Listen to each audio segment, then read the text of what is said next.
Fabiola Santana, senhora Shopping Supply. Fabiola, bem-vinda.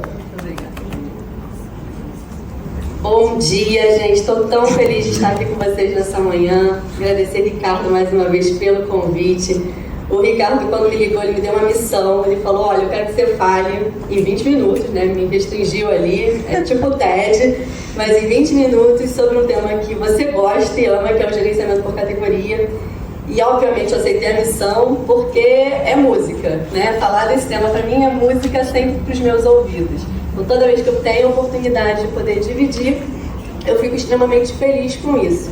Eu estou ali há 22 anos, né, atuando no varejo, mas, para quem me conhece mais de perto, sabe que a minha história com o varejo é exatamente a idade que eu tenho. São meus 44 anos de vida, porque meus pais, eles eram varejistas. Então, toda a minha vida se mistura com o ponto de venda, se mistura com a loja. Eu ali aos 14 anos eu já estava no front, sendo estoquista, vitrinista, compradora, atendente, vendedora. E essa bagagem de ter vivido isso tudo com meus pais, ela é muito importante hoje na minha jornada. E depois disso, obviamente, eu fui buscar me profissionalizar, né, com grandes mestres, estudar.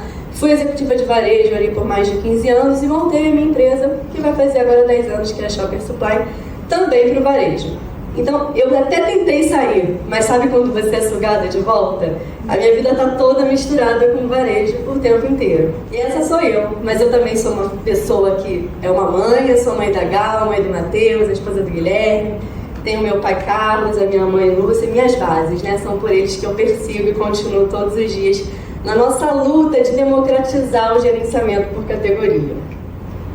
E aí, Brian Harris, não sei se todo mundo conhece, mas Brian Harris é o pai do GCAT. GCAT ele é a abreviação de gerenciamento por categoria, eu vou falar bastante sobre GCAT. E Brian Harris ele é o pai, né, da implantação desse processo. E ele criou isso mais ou menos lá há 30 anos atrás. E ele uma vez falou essa frase aqui, né, todas as decisões que têm impacto nas vendas devem ser baseadas na compreensão das necessidades do consumidor. Isso para mim continua novo, né? É como se fosse para os dias de hoje. E na verdade, se a gente olhar para os dias de hoje, mais novo ainda. A gente vive uma batalha por atenção muito grande, né? A gente conseguir conquistar a atenção da nossa audiência está cada vez mais difícil do que há 20 anos, do que há 30 anos. Olhando para os dias de hoje, o que eu vejo? Eu vejo um varejo e uma indústria muito focada em olhares de transformação, trazendo o gerenciamento por categorias para o centro dessa conversa. E a gente vem vendo isso, acompanhando o mercado, e vendo que indústria e varejo o tempo todo estão tentando aplicar modelos, conceitos, pilotos, testes, para tentar viabilizar o que o consumidor está dizendo para ele. E a gente vê isso, né, aqui tem algumas matérias, mas a gente vê isso na prática no nosso dia a dia. Contudo, quando eu olho, né, para esse dado aqui do lado, que são de pesquisas completamente distintas, isso me acende uma luz vermelha. Então a gente tem aqui que 65% dos consumidores desistem de compras devido à má experiência, e ali do outro lado, 70% dos brasileiros não voltam a comprar de uma marca após ter uma má experiência. Eu acho que a pergunta que a gente se faz quando a gente olha para esse dado com o olhar do gerenciamento por categoria é a seguinte: o que na minha jornada, pensando na minha gestão de categorias, está fazendo o consumidor ter esse sentimento?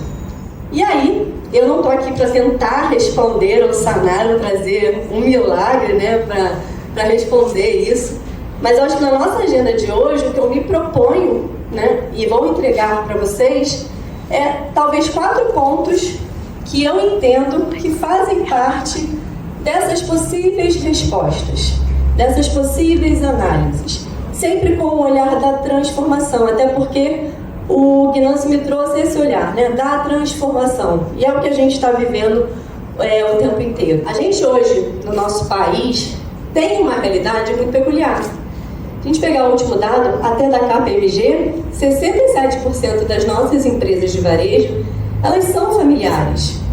E elas vêm passando por um momento de migração do varejo familiar para um momento de profissionalização, o que é muito bom, porque, querendo ou não, esse movimento ele é imputado, você precisa caminhar nesse movimento, e o gerenciamento por categoria, ele abraça esse movimento de transformação. Quando você pega carona numa transformação já inicial dentro de varejo, e você opta por implantar o gerenciamento por categoria junto com esse movimento, você sabe que você vai conseguir impactar diversas áreas ao mesmo tempo. Então, eu digo que o gerenciamento por categoria, ele é um agente de transformação junto com o movimento de transformação da própria companhia. E aí, quando a gente entende esse movimento de transformação que já é existente dentro da própria companhia, querendo ou não, você traz junto, intrinsecamente nesse cenário, o movimento da criação da cultura de dados, dentro desse DNA de transformação também. Mas vamos parar para pensar, será que é só isso? Será que basta eu fazer um movimento de transformação e falar sobre cultura de dados, que também é um tema que a gente vem aí ouvindo o tempo todo? Não. É muito difícil capilarizar uma mudança contínua, onde você traz diversas temáticas ao mesmo tempo e ainda trazer ali uma cultura de dados que não está enraizada na companhia. E aí o gerenciamento por categoria, que vive através de uma cultura de dados, precisa dar um passo atrás e falar, olha, chamar essa equipe e falar como é que a gente vai fazer isso acontecer de forma que nossos gestores, nossa equipe, sejam agentes de mudança. Aqui está o nosso desafio. A gente vive um momento que a gente precisa engajar o nosso time. E o gerenciamento por categoria não deixa isso de lado. Ele olha o tempo todo para esse tipo de engajamento. Imagine você, dono, CEO, gestor de área. Você tem a sua empresa, você montou a sua empresa, você tem a sua equipe ali com você há bastante tempo. Essa equipe te ajudou a construir a história da sua empresa. E aí, na hora que você pensa em construir uma mudança, você faz esse envolvimento muito superficial. Você não traz os seus gestores para que eles possam fazer essa transformação junto com vocês. E aí a gente começa uma série de dificuldades nessa transformação do varejo. E aí essa questão do exemplo arrasta, que é muito importante para que a gente possa aterrissar todas essas temáticas, ela fica só na fala. Quem foi que nunca, e aí eu vou perguntar, viu áreas se degradando, brigando, no momento da transformação da companhia? Principalmente quando a gente fala de transformação baseada em gerenciamento por categoria. A gente vê os atritos acontecendo, a gente vê as vaidades dos nossos times, não deixando com que esse exemplo que a gente precisa acontecer. Então, é responsabilidade de quem faz, de quem é o dono da transformação da companhia, ser o dono dessa transformação do engajamento, transformando os seus gestores de departamento em gestores de mudança. Mas sabe aonde que a gente consegue essa unidade de trabalho? É aqui, ó, ponto de venda. É lá. Porque a gente planeja, desenha, entende o número, faz a estratégia, mas é no ponto de venda que as hierarquias acabam. É ali, quando a gente coloca todo mundo junto, diretor, dono, operador de loja, gerente, comprador, para arrumar uma loja, para arrastar uma gôndola, para botar um produto na prateleira, para limpar um produto, para organizar um estoque. É ali que a gente faz essa unidade do exemplo acontecer. E isso embasa muito o que vai acontecer para frente. Porque eu falei de cultura de dados, mas esses dados relevantes que a gente precisa conhecer e entender, eles vêm após uma implantação. Eles não vêm antes. Você tem ali um monte de dados. Todo mundo aqui tem um monte de dados nas suas empresas, eu tenho certeza disso. Mas quando você faz um movimento de transformação, quando você faz um movimento de implantação, de gerenciamento por categoria, o dado que vem depois ele é o mais importante. Mas ele precisa ser um dado que é feito junto com o time que está engajado e que é fã do processo. Quando você fala de dado, o principal ponto para mim está aqui, ó. Dividir para conquistar. O que significa isso? Dado, a sua área gera, a área do outro gera, outra área gera. Todo mundo gera dado, continuamente. E se você não divide esse dado com as equipes que trabalharam com você dentro do projeto, com as equipes parceiras, com os parceiros externos, com a indústria, esse dado, ele fica pobre. Quando você implanta o gerenciamento por categoria, você traz a vulnerabilidade. E ser vulnerável, gente, é muito bom nesse sentido. Eu discordo veemente quando eu encontro empresas que escondem seus dados, porque ela está perdendo a oportunidade incrível de fazer uma transformação. E aí, essa execução baseada em dados é muito disso que eu falei. É disseminar, é dar transparência, é olhar para aquilo que realmente faz sentido. Dado nada mais é do que a resposta do seu consumidor sobre a sua jornada, sobre a jornada que você está oferecendo para ele hoje. E quando a gente fala que na prática a teoria é outra, é para dizer o seguinte: flexibilidade e adaptação são carros-chefes, né, numa transformação, e principalmente quando você aporta essa temática do gerenciamento por categoria. E quando a gente já fez aquela agenda que eu falei aqui anteriormente, né, de engajar, de envolver, de ir para o ponto de venda, todo mundo trabalhou junto, todo mundo fez isso junto, todo mundo gerou o dado, compartilhou o dado. Qualquer coisa que acontecer no teu ponto de venda vai conseguir ser sanada com mais flexibilidade e agilidade, sem matar a tua estratégia. Quando o ponto de venda está quente, ele está pulsante, ele está reverberando. Por mais que ali ainda tenham erros, que a gente tem que mexer o percurso, o ponto de venda ele precisa ser pulsante. E não tem como eu falar disso sem falar de arquitetura de varejo. A arquitetura de varejo, hoje, ela acaba sendo um ponto muito central dessa história. Porque quando você olha para a loja, olha para a jornada do consumidor, você precisa ter em mente quais dados você gostaria que seu arquiteto de varejo que trabalha com você respeitasse. E esses dados normalmente vêm de um estudo de gerenciamento por categoria. É importante que a área de arquitetura, com o time multidisciplinar, saiba responder um monte de coisas. Como, por exemplo, por que essa categoria está na frente, essa está atrás? Por que essa área que demanda mais atendimento vai ter esse tipo de contato? Por que, por exemplo, essa categoria tem mais equipamentos do que a outra, ou experimentação? Enfim, tem uma série de coisas que precisam ser respondidas ali, na hora que você faz essa planta de loja, que vem imbuída de dados que você já projetou e entregou para esse time trabalhar. Eu vou trazer aqui para vocês um vídeo, rapidinho, depois para fazer um fechamento.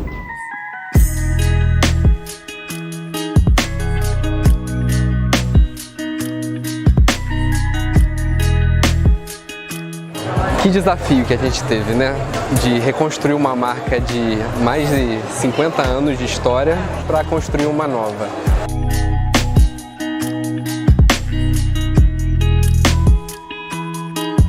O processo criativo acabou levando a gente por um caminho de trazer a cidade do Rio de Janeiro para dentro dessa marca, tanto nas cores quanto nas formas.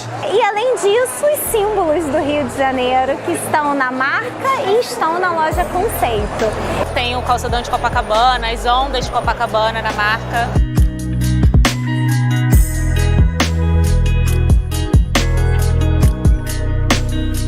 Então a gente pensou na modernidade da loja, deixar a loja com uma cor mais alegre, mais chamativa. A jornada da loja também foi já pensada aqui, a tecnologia atrai os olhares. Então por isso que a gente trouxe a tecnologia para frente, chamando a atenção. A jornada é clara, separada em mundos.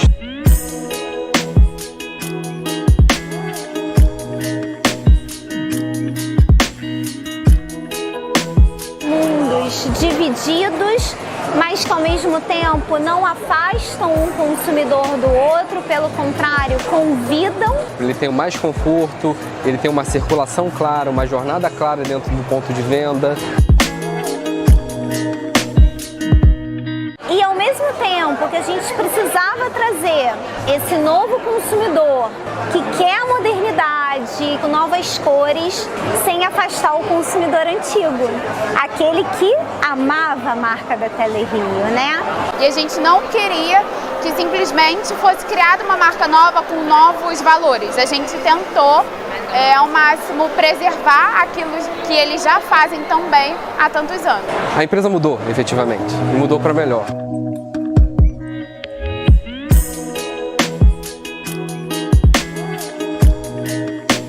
a gente entrega uma campanha de rebranding, a gente não está entregando só uma nova logomarca.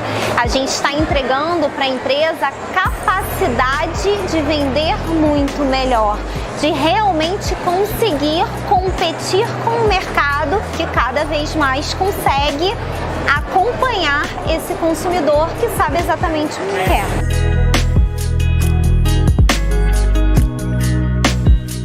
E hoje a gente está aqui nessa entrega muito feliz com o projeto e grato por ter conseguido alcançar de uma forma tão maravilhosa o sucesso dessa entrega.